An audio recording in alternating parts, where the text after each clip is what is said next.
Hello and welcome to this discussion on Crossing the Ravi by Gulzar. This story is a translation, and the story was originally written in Hindi. And today we are going to look at some of the aspects of the text which indicate that it has been translated from a different language. So I want to begin with this question. What are the indications in the text which suggest that it's a different culture, it's a different language, which is the source for this particular story? Sanjar, what are your thoughts on this? I think in the very first place, the selection of certain languages, certain words are very apparent in that sense. For example, the word Bhapaji itself is something which is very if not really, it's kind of region oriented. So that is something which they have not translated. It's something which is parallel to father. So they have kept it Bhapaji as it is. And plus, since it's kind of, they have used the term Gurudwara itself in that sense. So it's not something like the translated text also acknowledges the fact that the same thing remains there. And more importantly, there is also a small proverb here which was written like, one have to find the courage in the blessed Guru, and he's the one who is the ship. So Nanak is the ship, he who boards the ship will cross safely. This actually is a Sikh proverb, so which is pretty much, I think, prevalent in the Punjab provinces in that sense. So here the way it has been translated, it's more like a word-to-word translation. So I think that these kind of phrases and lines and words which are chosen in course of the story, they make it much more explicit that it is kind of a translated text in that sense.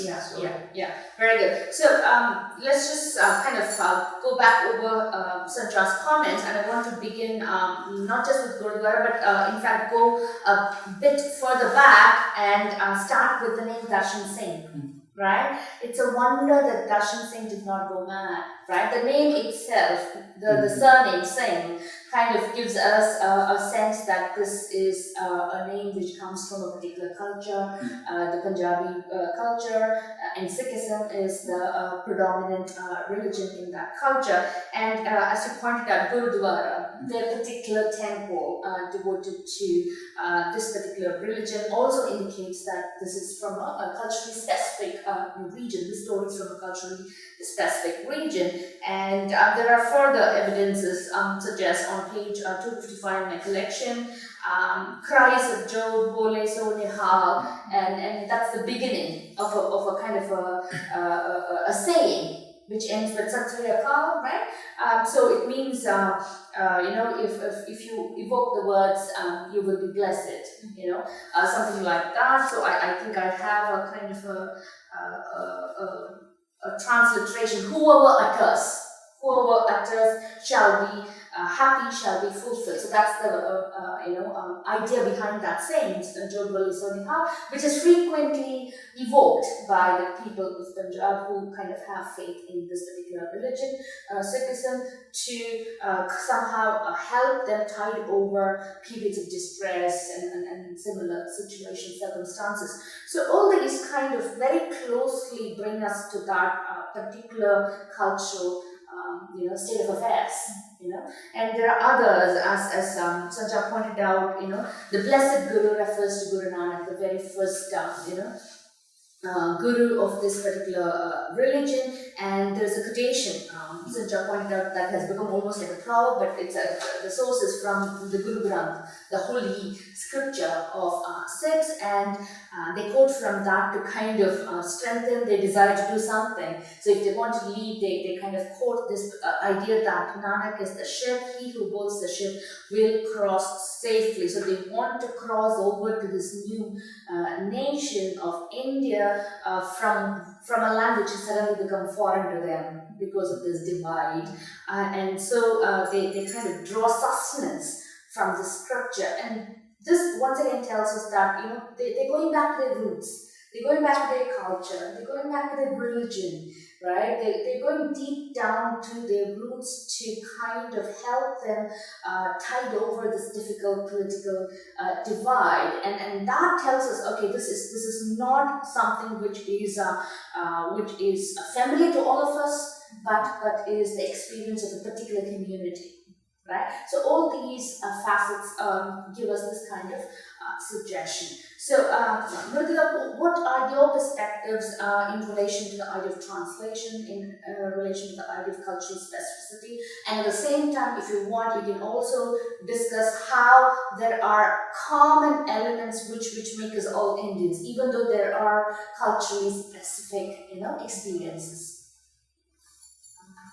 So in this text, there are a lot of references that are very much specific to a particular region, but at the same time, there are a lot of instances that tells us that it is very much similar to other regions of our country. So one such is there's a mention about this the special day Sankranti. So although we all know that we have this Sankranti is a very special day, it is a festival day, and it is celebrated throughout our country, but it has different names. I think here it is called Sankranti in Tamil and in South India. Yeah, so we have our own particular festivals with a different name, but it's all celebrated at the same time, more or less. More or less the same time. Yeah, so that is one instance. And here you have a lot of references to the places, which also tells us that it is from this particular this story is set in this particular region. And I can just take the names out. Just one is Khairabad. When they are crossing, they're about to cross the river. They say that we have just crossed Khairabad, and then one say that this is Gujranwala. So and then again they say that we are about to reach Lahore, which is one more hour, and if we reach Lahore, it is just like we have reached Hindustan.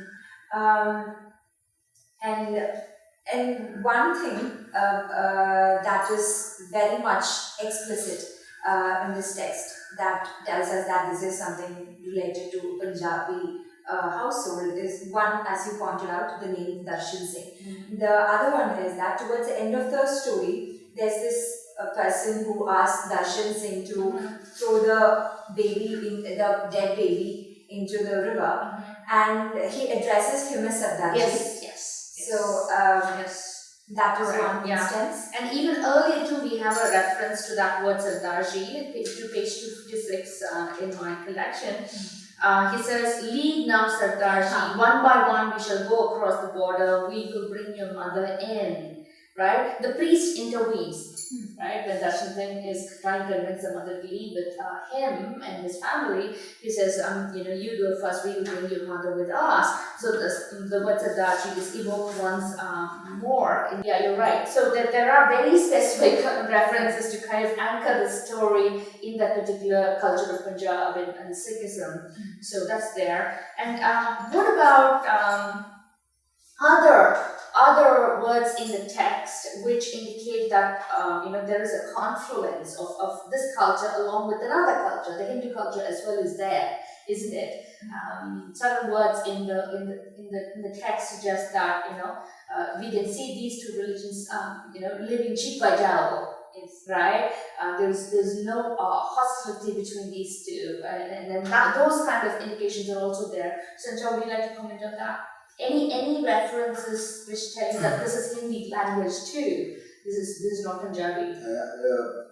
Pretty much because the religious chants which they are having here in course of the story also. Har Mahadev is Lord Shiva.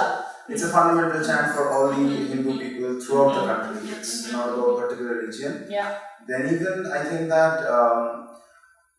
this idea of where he's talking about this Sankrant, as she already pointed, we call it Sankranti. So it's the same thing which is spoken everywhere throughout.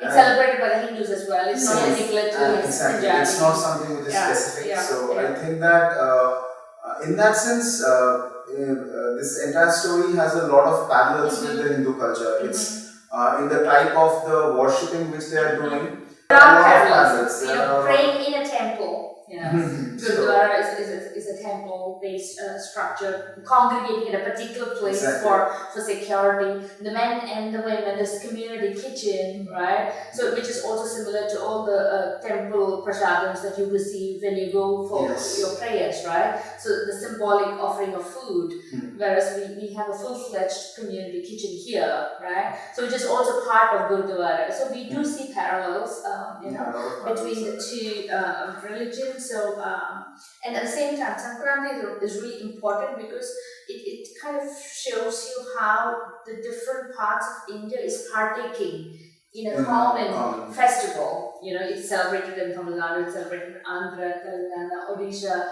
in the northern parts as well. So lots of people are participating in this common culture, which happens at the same time for the majority of the Hindus and Sikhs, right? So that's something which is interesting and significant to note.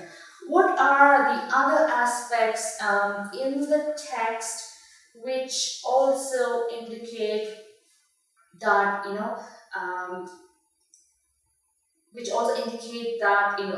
the solution or the resolution to the story also derives from this kind of common cultural faith, right?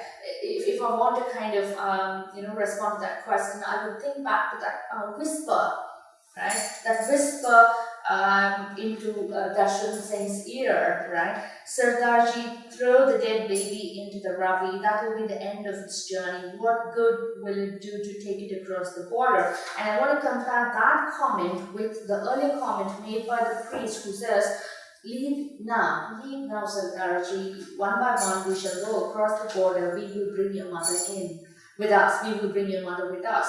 So there are two similar advice. There are two advice. I wouldn't kind of call it similar. There are two advice offered to Darshan Singh, and he takes it. And there are perhaps other advice as well. Perhaps the one offered by his father too. Yes. Right? So the father who doesn't want to go into the Gurdwara, who wants to stay in the house, right? And at his death he goes, isn't it? Once the father is no longer, he joins the rest of the community in taking refuge in the Gurdwara. So what do we make of that kind of structure of advice being offered and Darshan Singh taking it, right? So any thoughts on that? In the first instance where he leaves his mother is actually, she doesn't want to go along with Darshan Singh. So there, you cannot solely say that it is Darshan Singh's, it is just his decision to leave his mother, or like he has taken wholeheartedly what the priest has said, because his mother is also involved. He has to respect her decision as well. So that is there. Yeah. But when it comes to the last section of the story, it is solely he goes by what the stranger says. He does not even think about it, and I don't know whether we should we must really understand the mental condition that he is in, because he is very much saddened by the fact that his child is dead now, but the loud cry that he before throwing the dead body into the river, he cries Vahe Guru as if it is a sacrifice to the God. So it is as if like he's saying that I am giving this child to you, so just take care of me hereafter. But it doesn't go well with him. Yeah. It becomes a literal sacrifice in that sense, because he's throwing away a live child instead of the dead one. So you have a lot of points, very, very interesting points, and it's a very interesting take on some of the reactions of some of the characters. To go back to the reaction of the mother, right? The mother doesn't want to leave. I'm glad you kind of, you pay attention to her refusal not to leave, and that reminds me of other characters as well, right? Other characters such as Topatek Singh, for instance, who doesn't want to leave, right? He genuinely believes that Tawbatik Singh is on this side of the border and he wants to stay with his village. And so that stubborn refusal to leave one's native land, the land that he or she has lived in, right? So there are lots of things in her silence, in her refusal, right, which we need to be kind of sympathetic to. So I'm glad that you brought that in. I was focusing on Darshan Singh and the kind of impact on him through the community here, but it's a good observation. The other point about the act of sacrifice is also very interesting. He takes the name of the Lord, the Sikh God, and he throws the baby. He says, "Vaheguru, blessed be the Guru." So he does that in good faith, but there's another silence as well there, which we will come to. But the idea of taking the advice of a stranger on that train, we don't have to judge Darshan Singh, but we can think about all the other factors, right? The clamor, the confusion, the crowd, the darkness. Right? They're not able to see anything very clearly. Visibility is very low. They try to come up with names. They say, "Oh, this must be this place. Oh, I think we have crossed this place." Right? So there's a lot of assumptions, right? And they want to kind of see the bright side of things as well. That's human, nature. Despite all the chaos, despite the rupture, despite the great migration, right, that they are embarking on, they also want to kind of make this a new beginning. Right? So in that act, they of course don't want to throw the life baby. I mean, that much is pretty clear. They just want to leave behind the past, the gory past, the painful past, and begin life anew. And with that idea, they kind of throw that dead child, the apparently dead child, but it turns out to be the live one. And the silence that I was referring to was Sahini's, right, who was clutching the dead baby so long, and she didn't want to let go of the child. And there's also this faith that the other child will not drink milk without the brother, right? So all these things are there, and I wonder how far was she aware of the fact that the husband is snatching away the dead child, right? So all those dramatic ironies are there, right? So what do you think, Sinjara? What are your comments on this set of ideas?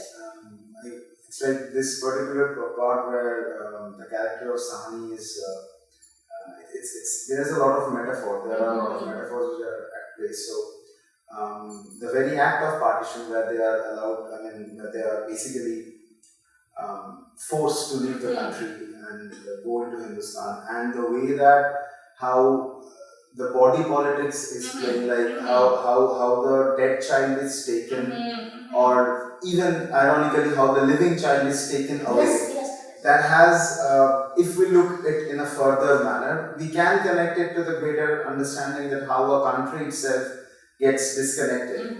So I may be, treading too far, but the thing is that there is a certain amount of relation that I can personally, if I'm reading, there can be drawn, that how the character of the mother can be embodied with the character of a collective nation, and suddenly when these two nations get partitioned, now that's a question like which one is dead and which one is living. But the thing is that this division which is already created, where we are throwing out something, marginalizing something outside, and basically driving something out of the total existence, that is actually something which is very well connected to the character of Sahani. So I think that Sahani's character, plight, her pain, her pathetic situation can be somehow or the other can act as can be related to that of the whole situation of the nation as a whole. Yes, absolutely. That parallel is very much there. So I think that so in that sense the metaphors are really very significant.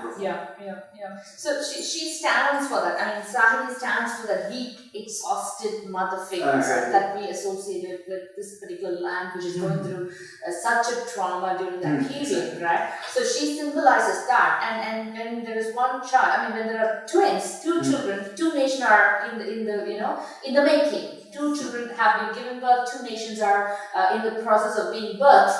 Right? So one we can easily think of as India, the other Pakistan, and the mother can't choose between the two. right? She's torn, and the other is weak, and then she tries to give it sustenance as much as she could, but she fails, right? So when the father wants to kind of get rid of the one that's no longer alive, the mother is unable to, do anything about it, not even comment, and silence becomes deafening, right? And that's a very, very significant silence. Right. So all those parallels with the nation are very much there. Okay. What about the structure of this story? Do you find it significant? There are breaks in the story. Sometimes we just have one paragraph, like a very short paragraph, which is kind of sectioned out, right, from the one which has gone before and the one which is going to come after that. Right? Well, any thoughts on that kind of structure? As you have pointed out, it is highly structured in the whole short story. There are a lot of revisions and it is clearly marked out. And in the first section, you can see that the writer is actually telling us what is going to happen or what has happened. It's like you can call it a prologue to the story. Second structure actually talks about the things that are about to unfold before the partition. It talks about the household insecurities, and after that, the next section again it talks about the death of the father, and then later followed by the rites and how they managed to perform the last rites of the father. Again, then there's this division where the next section talks about they going to Gurudwara and it also talks about the plight of other people who are also present in Gurudwara, and followed by the other section. The last section where we can call it the crux of the story, because that is where the action is really taking place. The point about the prologue is very interesting to me. The very first section, it's chorus-like, right? It kind of sets the story out for a little bit. It kind of gives you a sense of things that has happened and it's to come. So the chorus or the prologue or this introductory paragraph tells the reader that his father had died, but we see the death again, right? Staged for us, performed for us in para 3. One night, 10 or 15 days later, the sound of Babaji falling down in the courtyard woke everyone up. So it's once again kind of performed, staged. So this chorus function tells you what's going to come for the reader, right? And then finally, when they reach the Gurudwara, Darshan Singh and his wife, and they reach the Gurudwara, the story actually sets out in the present. They travel on the train, and then this tragedy happens. So it's a very interesting structure in which there's past and the present, going backwards and forwards. So that's something we need to keep in mind. Okay, what are the connections that we can draw with Amritapritam's story, since we have recognized that story to belong to a particular culture as well, the stench of kerosene from the culture of Punjab, right? So what are the parallels that we can draw between that story and this one? Are you able to see similar scenarios, or is it like two distinct pieces that have come from the same land? Sanjay, what do you think? There are parallels, no doubt, but the thing is that may not be explicit, but they will be kind of latent in that sense. The basic thing which is coming, I think, it's a very apparent parallel which I am feeling to draw. It's like the character of the mother. Yes. Because it's not in this both novels, short stories, we come across the fact that the son, without it, unquestionably follows what the mother says. So, if we go to Stench of Kerosene, when the mother kind of orders to Manak to desert Gulleri and welcome the new wife, the second wife, he doesn't have any opinion against it. Similarly, when here in this case, when they are leaving for the train, the mother also, it's not ordering, but there is a different level of emotion here. But the mother's verdict is taken, or the mother's statement is taken as the absolute one, and Darshan Singh doesn't really go for a different argument there, so he leaves with his family and sons. Absolutely, absolutely. So I think that the role of the mother is there, but on different emotional levels. One is more authoritative in case of the stench of kerosene, but while it is much more emotionally charged and solemn, I think, in this case of crossing the Ravi. And rather than that, I think that the same things come across, like the choice of languages, like the flute, the rural scenario which is there, and the lifestyle of these two of the characters in the story. Even the character of Guleri as well as the character of Sahani. It's almost like Sahani is a grown-up character of Guleri in that sense. So there are a lot of parallels. Grown-up character in the sense, like age-wise, I'm saying, may be different on the character base. So I think that the local areas which they have located there, like the fair which is there, the valley of Chamba which is there, and the harvest festival. Harvest festival is something which is very characteristic of the Punjab provinces also. So I think that the story of the rural lifestyle which is there in the stench of kerosene and the way of life which is shown here in this story, there are a lot of parallels we can consider the fact that they are from a regional standpoint in that sense. Okay, lots of things that, I mean, I could also kind of relate to the parallels between the mother figures in both these stories. It immediately comes to mind, the kind of, resolution. I don't want to call it stubbornness, but the resolution not to leave this land and stay in the Gurdwara with the rest of the community, and at the same time the resolution of the mother there in the stench of kerosene to see a child, being born to her son, right? Very strong characters. They want what they want, and they kind of put it into practice. And the other side of the coin is that the male figures, they seem to be pliant. They have to take the advice, and in Darshan Singh's case, he takes the advice of the stranger on the train. We can't keep calling him the stranger, the companion. The fellow traveler who's traveling with Darshan and so many others to this new country. There's a community feeling there. I mean, even though they are not very closely knit to one another, they are travelers on a common pursuit, and that bond has to be recognized. So Darshan Singh is taking the advice of another figure, and Manak, of course, is taking the advice of his mother, right? So the male figures seem to be, following the assigned regulations of this community, right?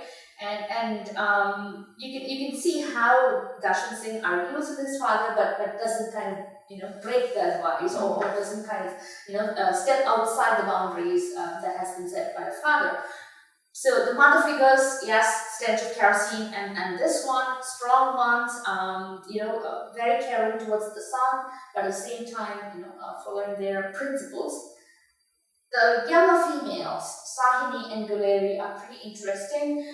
Guleri is not a mother. We see Sahini as a mother, exhausted by that burden, and and also caught in a particularly turbulent time. So we have the history of the nation and the making in this one, crossing the Ravi. There, it's a more domestic tale, right? It's a more romantic tale, and it's a personal history in the making in stench of kerosene. But one thing is pretty clear, as we already talked about, as Sanjay already pointed out, we don't see the wife being consulted.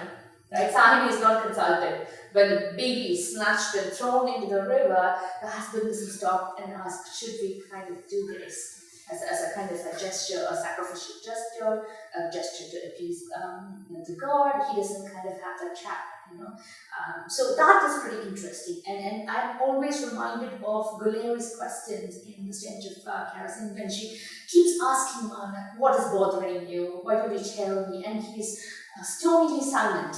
That silence, that refusal to share, to let Guleri partake in his pain, that's very interesting. So there's no kind of what do you call it, a camaraderie between the male and the female figures who are jointly, traveling either on the domestic trajectory or on the national trajectory here. So that is pretty interesting in these two figures. So Sahini and Guleri are wronged in their own ways, right? In unique ways by both these histories authored by men. Right. So history is authored by men in the sense that the story is kind of directed by men, as we can see in Amrita Preetham's tale. Of course, we have a female writer who captures that directorial, command of patriarchy. Right. So we need to realize, we have talked about it at length in other sessions as well. We know that the mother is a female, and it's a female wronging a female, but we know what is dictating her. We know that it's a patriarchal ideology which is dictating her to do the things that she does. Right. So in that sense, we can see the parallels with the domestic story as well as with the national story. Is there anything else you want to comment on in terms of this story? In both these stories, you can see that there is this idea of madness. In Stench of Kerosene, the protagonist, he goes mad towards the end of the story. And in this story, you can see that in the prologue itself, the introductory passage, the writer says that it's a wonder that Darshan Singh did not go mad because of the amount of difficulty or the kind of problems that he had faced. The writer does not know why he is still not mad, why he's still not insane. So tragedy is prevalent in both these short stories. Yes. Though both the short stories are extremely tragic, and in terms of themes, they're extremely different. Like although you can draw parallels, but still the tone, be the style, or even the treatment of the story and the theme and everything is extremely different. But still, we can draw a lot of parallels between these two short stories.